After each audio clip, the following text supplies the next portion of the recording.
Jim Abbott. You know what Jim Abbott is? Sure. Okay. Some people won't, but here it goes. Jim Abbott wanted his whole life to be a professional baseball player, a dream shared by many American boys. Jim wanted to be a pitcher in the major leagues. He succeeded and played for many teams, chalking up a mixed record of wins and losses. But on September 4th, 1993, while playing for the storied I don't remember. New York Yankees. Dude. I thought it was the Mets. No. I'm not a big He pitched a baseball fan. no-hitter.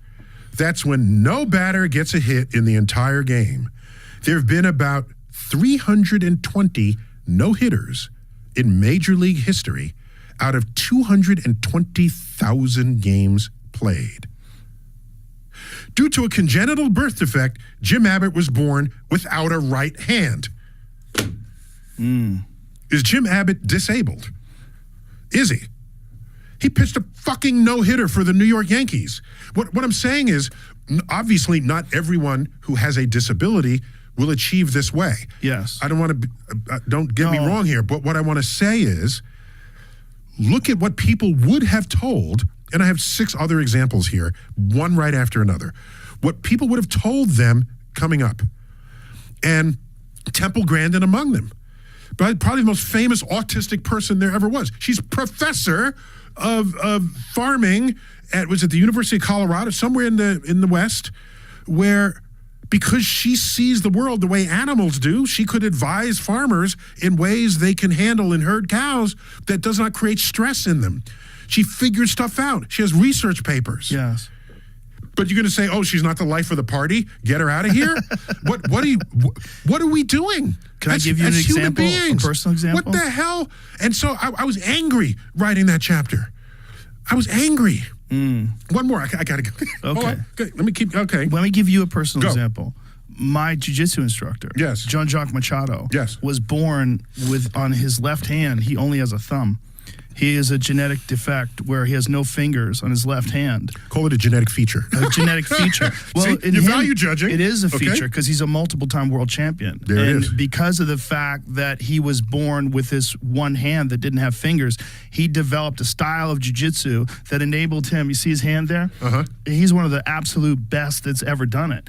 And he developed a style of jiu-jitsu where he utilizes that left hand to get under chins because it's not encumbered by The other fingers mass aren't in the of way. fingers. Uh-huh. And he slides it in there and sinks rear naked chokes on people. And he also developed a style that didn't rely on grips, on he developed a style that's overhooks and underhooks, which became modern no-gi jiu-jitsu, which is incorporated in mixed martial arts because in mixed martial arts, they don't wear the kimono. And people who have fingers probably would have never even thought to think that way. And people who saw Jean-Jacques Machado as a child said, "Oh, this poor child, he Right. will never reach his full potential," and turned out to be one of the greatest ever. Got one here.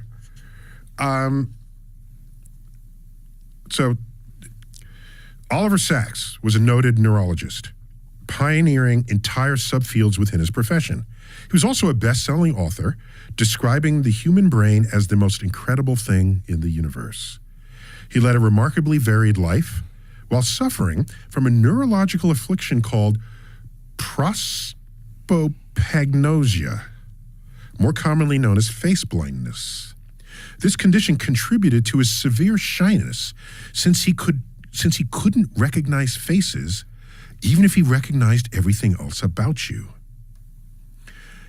At times, he would not even recognize his own face in the mirror. Whoa. And he's shy because if he's interested in How does that if work? he has a love interest, he doesn't know the next time he sees that person whether that was who he had the conversation with. Okay? In 2012, after a lecture on hallucination at Cooper Union College in New York City, I asked him, if you could go back in time, would you take a magic pill in your youth to cure your neurological disorder? Without hesitation, he replied, no. His entire professional interest in the human mind was inspired by the very disorders in his own brain. He wouldn't have it any other way. How does that work? where they can't see faces, but they can read? No, you can see faces. They just But don't they just recognize them. don't- It how doesn't does land in any place that you recognize. Every face, even if you've seen it before, is like a brand new face. Wow. So he'd have to recognize your voice, your vocabulary, your Movements. accents, and your body gestures, this sort of thing. Wow. So Doesn't Brad Pitt supposedly have that? that I don't know. I don't know. Doesn't he Brad Pitt.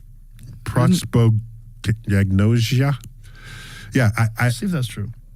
I felt like he said he has some form of that. is that what he told one girlfriend when he saw the next one? Is that what you're saying?